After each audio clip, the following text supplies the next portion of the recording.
Bien, a continuación vamos a desarrollar con respecto a la anatomía del globo ocular para poder entender un poco de lo que es el campo visual y de ahí explicar las alteraciones que ocurren aquí en la vía visual y la clínica, ¿no?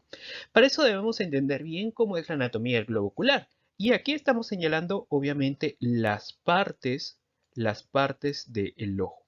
Entonces, cada una de estas partes están dentro de unas capas. Y para eso vamos a empezar a describir la parte visual o el globo ocular en las capas respectivas. Tenemos la capa fibrosa. La capa fibrosa conocida también como capa externa, donde tenemos aquí ¿a quién? A la córnea y a la esclerótica. La córnea, miren, aquí estamos viendo esta parte, esta es la córnea. Y la esclerótica obviamente es la parte posterior. Recordemos que la córnea abarca, ¿cuánto? Abarca solamente un sexto del globo ocular, mientras la esclerótica abarca los 5/6 posteriores del globo ocular. La córnea es conocida como la ventana del ojo. Esta córnea se caracteriza por ser translúcida, avascular, pero sí está inervada. Tiene 5 capas, de las cuales son el epitelio, la lámina elástica, el tejido conectivo, la membrana de Sekhmet y el endotelio. Y obviamente la córnea se considera el primer lente refractario. Y no solo el primer lente, sino el lente que posee mayor poder refractario. El 70% de la refracción es dada por la córnea. Luego tenemos a la esclerótica que ya hemos señalado. La esclerótica estaba en la parte posterior. La esclerótica se caracteriza por ser una estructura de tejido fibrótico, conocido como el blanco del ojo porque fácilmente lo podemos notar en una vista. Es tejido fibrótico blanco. Además es resistente y se caracteriza porque tiene pocos capilares, pero estos capilares son de gran calibre y protege, como sabemos, la parte posterior del globo ocular y presenta una cápsula de Tenno. En la segunda capa, conocida como la capa vascular o capa media, vamos a encontrar aquí a tres estructuras: la coroides, el iris y el cuerpo ciliar. La coroides, que estamos señalando aquí con el puntero, la coroides, esta de aquí, esta estructura, presenta vasos y al presentar vasos obviamente va a nutrir a la estructura más importante que es la retina, también al cuerpo vítreo y obviamente al cristalino que está aquí. ¿Listo? Luego vamos a tener al siguiente punto que es el iris. El iris es una estructura que se encuentra en un orificio central llamado pupila. Entonces, el iris es el diafragma del ojo cuyo centro se encuentra la pupila. El iris, al actuar como un diafragma, obviamente va a regular el paso de la luz. Está situado detrás de la córnea, pero delante del cristalino. Esta estructura conocida como el iris. Obviamente, el iris tiene un pigmento y obviamente con ese pigmento va a determinar el color de los ojos, cuyo centro del iris recordemos que está la pupila. Ahora vamos a detallar al cuerpo ciliar. El cuerpo ciliar es una estructura que se encarga de la producción del humor acuoso y el humor acuoso va a estar dentro de esta cámara, aquí, dentro de esta cámara. Y obviamente este cuerpo ciliar, al encargarse de la producción del humor acuoso, que es muy importante conocerlo, también va a permitir el acomodamiento y mantenimiento de la zónula ciliar del cristalino. Y obviamente, como ya hemos hablado de la córnea, el humor acuoso, debemos recordar algo muy importante. ¿Quién es? Estos, señores, los medios refringentes. ¿Quiénes son? La córnea, el humor acuoso, el cristalino y el humor vítreo. Aquí está el cristalino y acá está el humor vítreo. Entonces, estos medios refringentes, como estamos observando aquí, estamos observando cómo estamos viendo la luz, o sea, la luz cómo atraviesa la vía visual, por así decirlo. Tenemos aquí la córnea, luego de la córnea, ¿quién viene? El humor acuoso que se encontraba en esta cámara, luego venía el cristalino, que es el segundo lente, y por último, obviamente, llegábamos al humor vítreo. Y así llegar hasta la última capa, cuyo componente es la retina. Entonces, así atraviesan las ondas luminosas los distintos medios refringentes hasta llegar a la retina. Y para eso ahora sí vamos a hablar de la capa nerviosa o capa interna que corresponde a la retina. En esta retina obviamente va a contener los fotorreceptores, que vienen a ser los conos, y también los bastones, donde los conos se caracterizan porque tienen la responsabilidad de la visión diurna, por lo tanto tienen una alta resolución en color y con una luz intensa. Al cambio, los bastones son la visión nocturna, de noche. Entonces, esta visión obviamente es difusa, actúa entre la luz débil y una escala gris. Recordemos que la luz llegaba hasta la parte posterior, que era la retina, y justo donde se forma la imagen es el punto de agudeza visual, de mayor agudeza visual, conocido como fobia. A continuación vamos a detallar la vía óptica. Y para entender lo que es la vía óptica debemos entender bien esta imagen. Y acá tenemos otra imagen donde obviamente ya hemos señalado las estructuras anatómicas del globo ocular y cómo llegaba la luz hasta la retina, ¿verdad? Y ahora sí empieza la vía óptica, desde la retina hasta llegar a la corteza cerebral, señores. Hasta aquí llega la vía óptica. Entonces, para eso debemos entender todo este mecanismo: retina, quiasma óptico, cuerpos geniculados laterales, radiaciones ópticas y por último llegar a la corteza visual.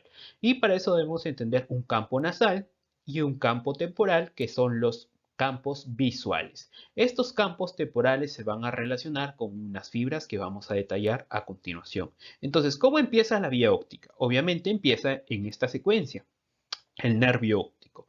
Obviamente ya hemos detallado que la luz o el estímulo visual va a llegar hasta la retina. Y en la retina, ¿qué encontrábamos? Encontrábamos los fotorreceptores. Y estos fotorreceptores, sus neuronas obviamente formaban lo que era esto, el nervio óptico. Entonces el nervio óptico emerge del polo posterior del globo ocular, ¿verdad? Aquí está.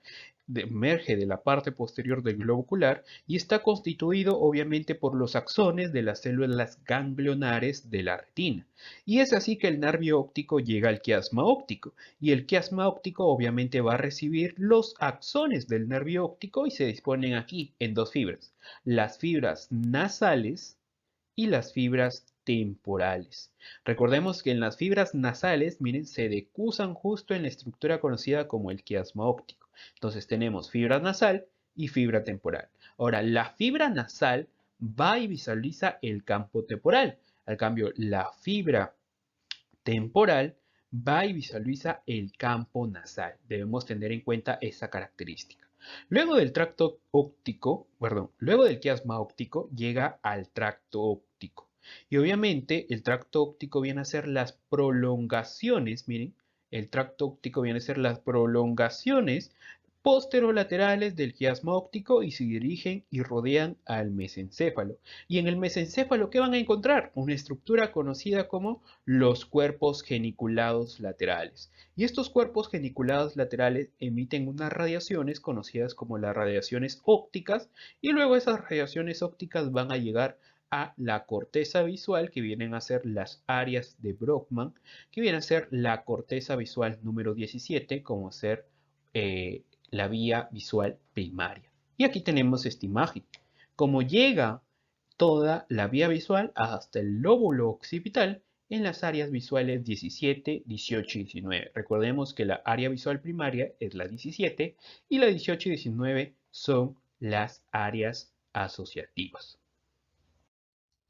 Ahora sí, entendiendo bien la anatomía, la vía óptica, vamos a precisar, ¿sí?, las lesiones que ocurren en la vía óptica. Ya para eso ya detallamos lo que era el campo nasal, el campo temporal y las fibras nasales que se decusaban en lo que era el quiasma óptico. Entonces las fibras nasales iban hacia el campo temporal, las fibras temporales iban hacia el campo nasal. Entonces estamos señalando el campo visual, las fibras respectivas y la vía visual, ¿verdad? La vía visual, todita, completa. Entonces vamos a señalar qué pasaría si hay una alteración en parte de esta vía óptica. Entonces la primera, donde estamos cortando, estamos viendo una alteración en el nervio óptico. La segunda, estamos viendo una alteración en el quiasma óptico. La tercera, estamos viendo una alteración en el tracto óptico. Y la cuarta, estamos viendo en el tracto geniculo calcarino. Entonces, vamos a representar ojo izquierdo, ojo derecho, ¿verdad? Cada una de las anomalías. Ojo izquierdo y ojo derecho. La 1, ¿dónde se cortó o se vio la alteración? Se vio la alteración en el nervio óptico. Entonces, se ha alterado aquí el nervio óptico y obviamente afecta la fibra nasal y la fibra temporal del ojo izquierdo. Si se afecta la fibra nasal, recordemos que iba hasta el campo temporal, entonces está afectado el campo temporal del ojo izquierdo. Pero la fibra temporal, ¿hacia dónde iba? Hacia el campo nasal. Entonces también está afectado el campo nasal del ojo izquierdo, como estamos señalando aquí. Por lo tanto, el diagnóstico de esta lesión viene a ser una ceguera total del ojo izquierdo. Ahora, ¿qué pasa si hay una lesión en el quiasma óptico? Recordemos que en el quiasma óptico obviamente había el cruce de las fibras nasales. Entonces viene esta fibra nasal de acá, viene y cruza hasta este ojo. Y obviamente al afectar la fibra nasal, viene y afecta el campo temporal del ojo derecho. La otra fibra nasal que se decusa y va a este ojo, obviamente afecta el campo temporal del ojo izquierdo. Y aquí estamos señalando. Entonces, como está afectando la mitad se llama hemianopsia. Y como los lados son diferentes, se llama hemianopsia heterónima, ¿sí? Porque la disposición es diferente, pero obviamente como afecta a ambos campos temporales, se llama bitemporal. Ahora, ¿qué pasa en la lesión 3? En la lesión 3 estamos cortando el tracto óptico. Y en el tracto óptico obviamente afecta a esta fibra temporal de ese mismo ojo. Fibra temporal y afecta al campo nasal del ojo izquierdo, y aquí estamos viendo.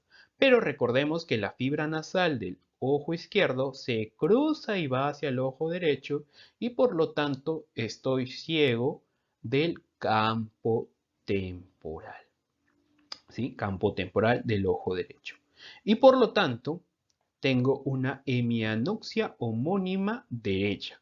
¿Y qué pasa cuando afecto el tracto geniculocalcarino? Obviamente es la misma idea porque sigo la fibra temporal y la fibra nasal del ojo izquierdo. Como se decusa la fibra nasal y afecta al ojo derecho y la otra sigue en su posición, afecta el campo de su respectivo ojo.